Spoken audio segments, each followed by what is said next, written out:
Magandang umaga po sa inyong lahat. Maraming salamat folks sa pagpipita sa akin dito sa gathering na ito.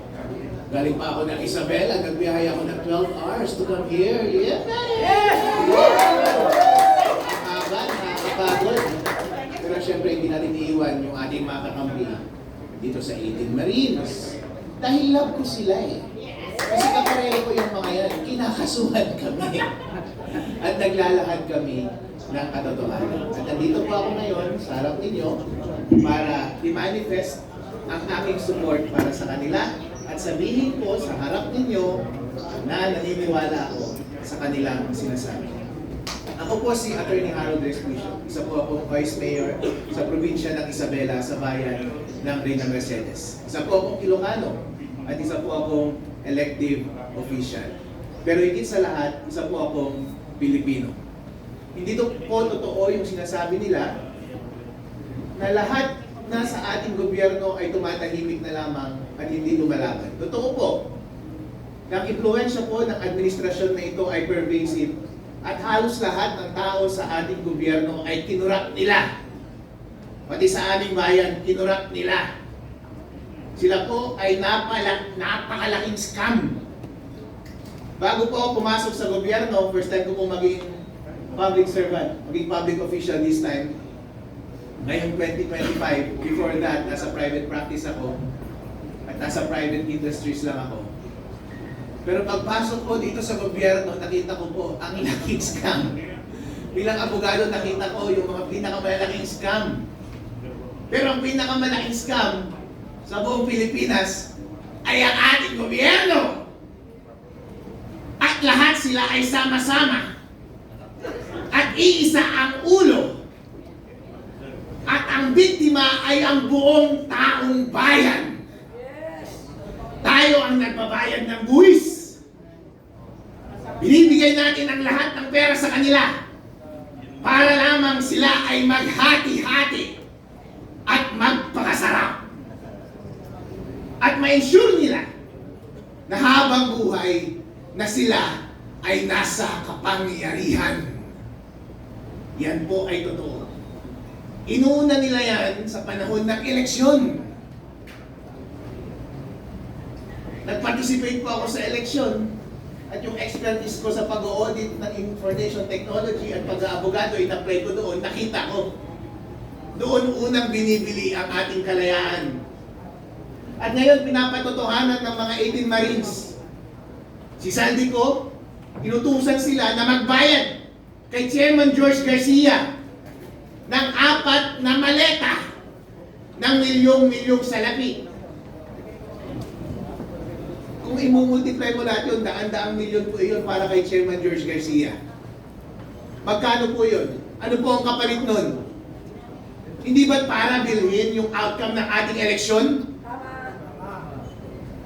Ang eleksyon na lamang ang tanging mekanismo para ang bawat mamamayang Pilipino ay ma-exercise nila yung kanilang direct power sa bansang Pilipinas.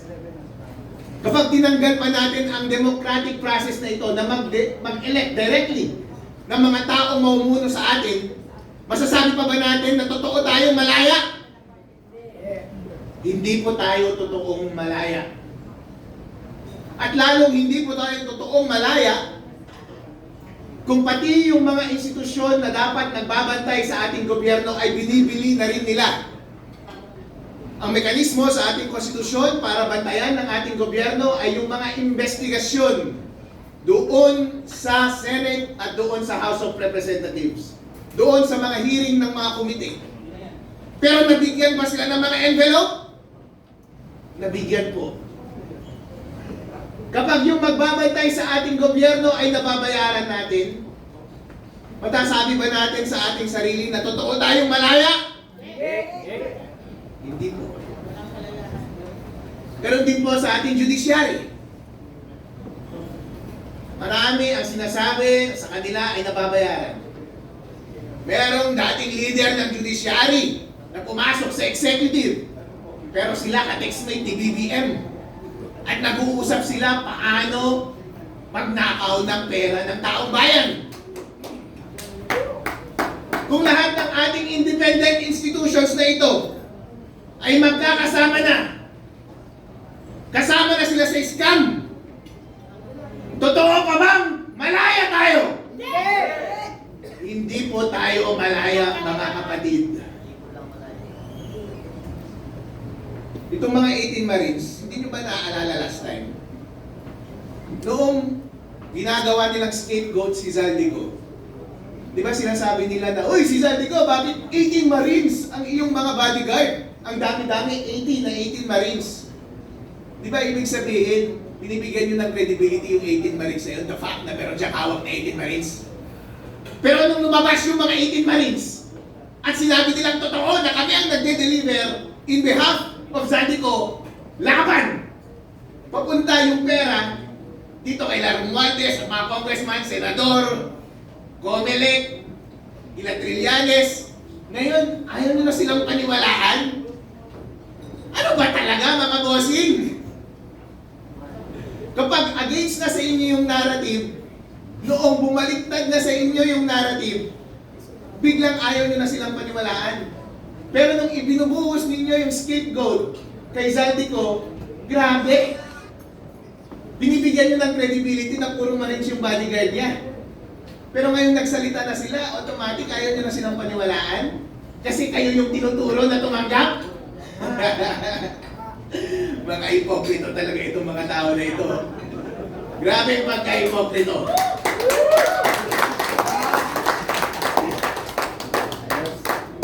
Ngayon ako ay lumalabas dito dahil obligasyon po natin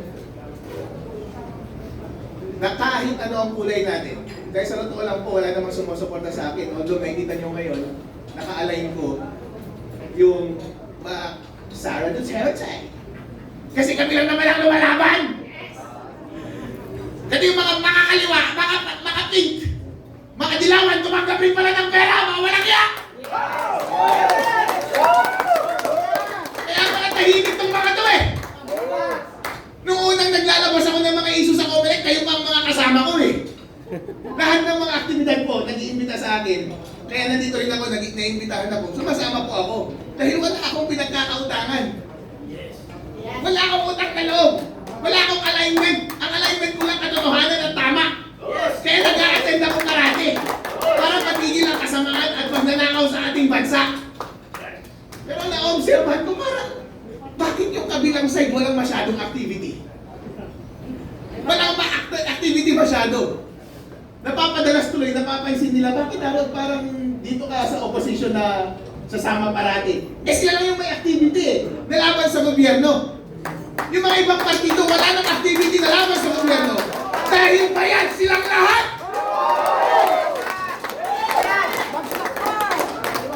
Bagsak! May maleta din sila.